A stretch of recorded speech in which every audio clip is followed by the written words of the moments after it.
Sakal Gunaarnavasya Vande Guru Sri Charanaravindan.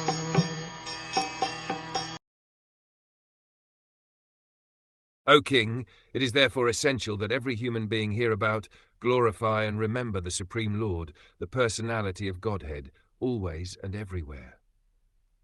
Srila Shukdev Goswami begins this verse with the word tasmat, or therefore, because in the previous verse he has already explained that there is no auspicious means for salvation other than the sublime process of bhakti yoga.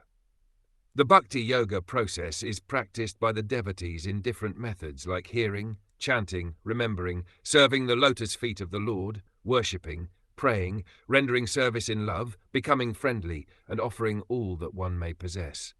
All 9 methods are bona fide methods, and either all of them, some of them, or even one of them can bring about the desired result for the sincere devotee.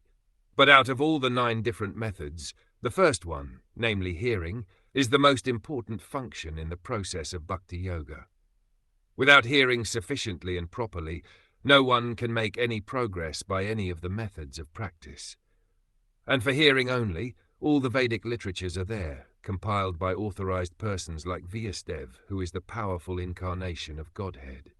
And since it has been ascertained that the Lord is the super-soul of everything, he should therefore be heard and glorified everywhere and always.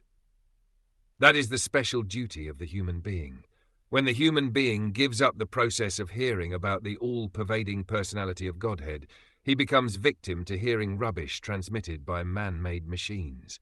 Machinery is not bad, because through the machine one can take advantage of hearing about the Lord, but because machinery is used for ulterior purposes, it is creating rapid degradation in the standard of human civilization.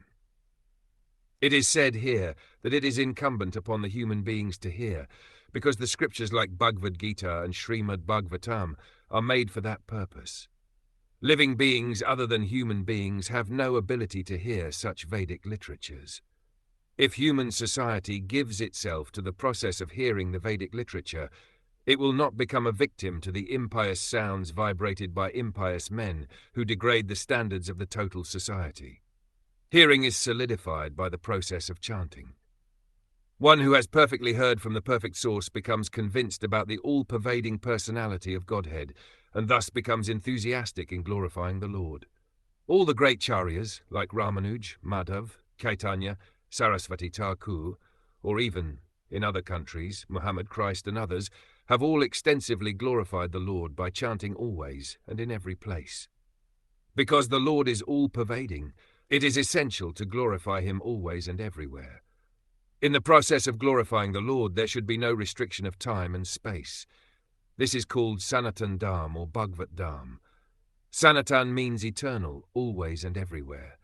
Bhagvat means pertaining to Bhagwan, the Lord. The Lord is the master of all time and all space, and therefore the Lord's holy name must be heard, glorified and remembered everywhere in the world.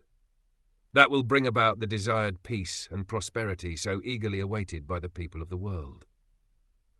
The word care includes all the remaining processes or methods of bhakti yoga, as mentioned above.